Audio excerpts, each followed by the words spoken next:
Tudo bem, pessoal? Bem-vindos novamente ao canal Turista Faminto. Hoje vim conversar com vocês sobre as coisas que mudaram em Portugal nos últimos anos. Há mais ou menos 2 e meio atrás, eu fiz 2 vídeos, um das 10 coisas que eu mais gostava em Portugal, as 10 coisas que eu menos gostava em Portugal. Você vai conferir o link que já deve ter aparecido aqui no canto superior direito da sua tela, então é nesse canto aqui. Em algum canto por aqui vai aparecer, ok? Mas hoje o tema desse vídeo eu não vou refazer esses vídeos, ok? Eles ficam ali naquela linha de tempo.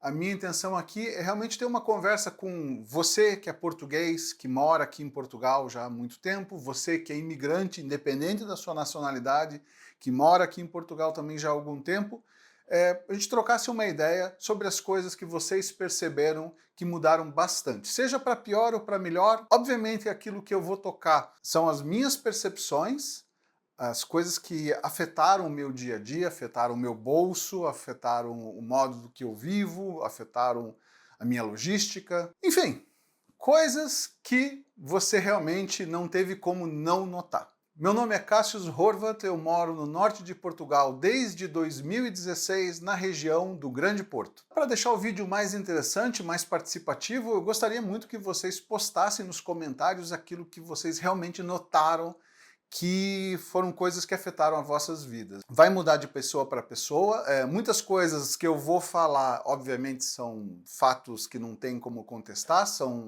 acho que é comum a todo mundo, mas não necessariamente isso é uma verdade. Eu posso até dar um exemplo. Imagina que você tenha um casal de pessoas que morem numa casa já paga, não tem dívida nenhuma, e estão bem naquela região, estão bem onde eles estão morar. Obviamente que uma mudança no valor do mercado imobiliário, uma mudança no valor das rendas que as pessoas estão a pagar, que subiram muito, né? Já é um spoiler alert, isso não vai ter tanto impacto na vida dessas pessoas, porque eles não têm esse custo, eles não têm essa preocupação. Então eles provavelmente apontariam coisas diferentes. Então é só um exemplo grosseiro, mas só para dar uma noção, a percepção pode ser muito diferente de pessoa para pessoa daquilo que realmente mudou e afetou a sua vida. Desde 2016 até agora, obviamente a gente teve grandes eventos, até de escala mundial. Foi a pandemia, a guerra da Ucrânia, que estourou aqui na Europa, e outros adventos menores que têm o seu impacto, seja a médio ou a longo prazo. De 2016 até mais ou menos o início da pandemia, ou seja, até o final de 2019, vou ser bem honesto com vocês, eu não percebi grandes mudanças de todo. Parecia que a minha vida ela corria em águas muito calmas, um passo de cada vez, sem grandes transtornos. Claro, algumas coisas na política, mas nada realmente que me saltasse os olhos, me chamasse muita atenção, seja por bem ou por mal, né, positivo ou negativo.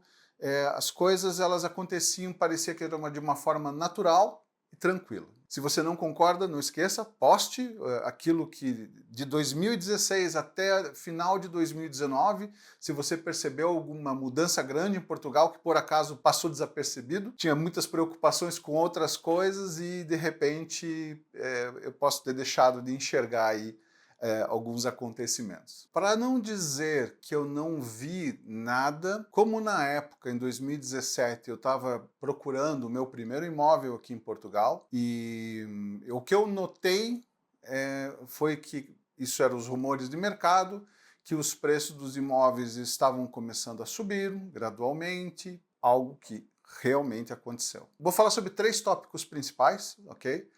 Por favor, se você vai comentar, não se prenda a apenas 3, você pode expor mais coisas.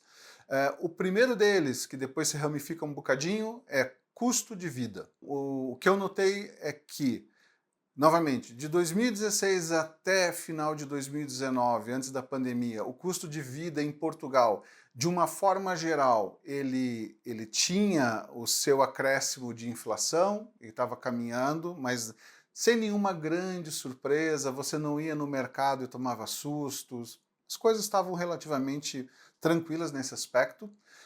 Notava-se que os imóveis, às vezes, eles davam alguns picos, E os arrendamentos, né, os aluguéis, eles realmente começaram a dar sinais que estavam a subir. A intenção não é ficar comparando preços 2016, 2024, não é isso. Eu posso destrinchar um pouco esse tópico custo de vida e quero ver se você concorda com essa minha lista, se faz sentido para você ou não. Valor dos imóveis para compra. Subiu muito de 2016 até 2024. Não pretendo entrar a fundo, para não estender tanto esse vídeo, nos motivos, mas eu gostaria que você comentasse por que você acha que os valores dos imóveis subiram tanto. Automaticamente, o valor dos arrendamentos dispararam, e isso eu posso dizer para vocês, em 2016, você aqui na região do Porto. É claro que isso varia de localização, o luxo do imóvel, se já era mobiliado ou não, mas você encontrava, por exemplo, apartamentos T2 na casa de 200, 250, um apartamento T2 de 300 euros já era um apartamento muito bom, T3 na casa dos 400 euros, 500 euros já era um apartamento razoavelmente bom, e hoje em dia, em 2024, um T2, eu vou dizer para vocês que está girando aí na casa dos 750 euros. No Porto, dependendo da região. Se for muito central, esse valor dispara. Lisboa, eu não tenho tanta noção, mas pelo que eu escuto de alguns colegas a falarem, Lisboa também está um absurdo, né? É muito mais caro que isso. E você vem sentindo essa dor na sua carteira nos últimos anos. Aproveite e faça seu desabafo aí nos comentários do vídeo. Terceiro ponto dentro do custo de vida é o valor da alimentação, o valor do mercado, né? Você fazer sua compra no mercado ficou muito mais caro. Eu não vou dizer assim, eu acho que os preços subiram. Não, os preços subiram. Eu tenho algumas lembranças, por exemplo, o litro do leite em 2016, eu lembro que eu cheguei a pagar 35 cêntimos. O valor normal era 39, 40, mas em promoções chegava a pagar 35 cêntimos, e hoje, pegando o preço razoavelmente em promoção, preço bom ali, você vai pagar 80, 82 cêntimos, quer dizer, o litro do leite dobrou de preço. A carne vermelha, peito de frango, mais do que dobrou de preço. Peito de frango eu lembro que a gente pagava em 2016 R$ 1,99 e hoje você vai no mercado, se você acha por R$ 5,49 já é uma super promoção, então peito de frango praticamente triplicou de preço, né? É dor.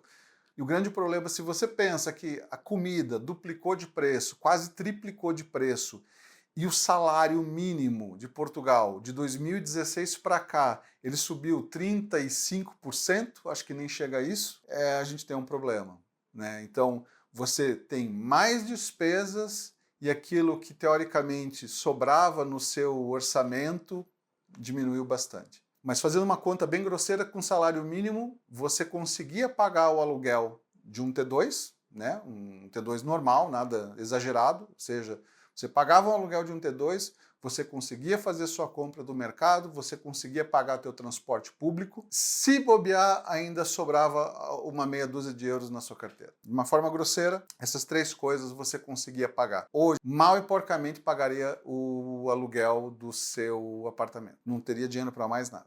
O último tópico que eu vou falar de custo de vida é sobre os transportes, né? E daí a gente pode ter os transportes intercidades, né? Os comboios, os autocarros que fazem intercidades. Eu reparei que também subiram um pouco de preço. Dentro dos grandes centros, Lisboa, Porto, e eu acho que na Madeira, em Funchal, passe mensal ele for normalizado, duas categorias, que é de 30 e de 40 euros. E se não me falha a memória, isso foi uma boa coisa. Ele acabou fazendo com que o custo geral diminuísse um bocado para a população. Eu acredito que, na verdade, essa mudança ela foi boa, ela não foi ruim. Se eu esqueci alguma coisa importante, novamente, comente, eu vou ter o maior prazer de responder e assim também a gente partilha isso com todo mundo que está assistindo o vídeo, está lendo os comentários. Bem, um grande ponto a gente falou, então, custo de vida. O segundo grande tópico seria os empregos, como as coisas mudaram, principalmente durante e depois da pandemia. Durante a pandemia, o mundo redescobriu o trabalho remoto. Já existiam pessoas que trabalhavam eventualmente remotamente. Com o advento da pandemia, as empresas acabaram utilizando o trabalho remoto remoto para poder conseguir sobreviver e manter as suas atividades. Isso acabou mudando um pouco a forma como o mundo gira, né? Hoje o trabalho remoto é uma coisa comum, muitas empresas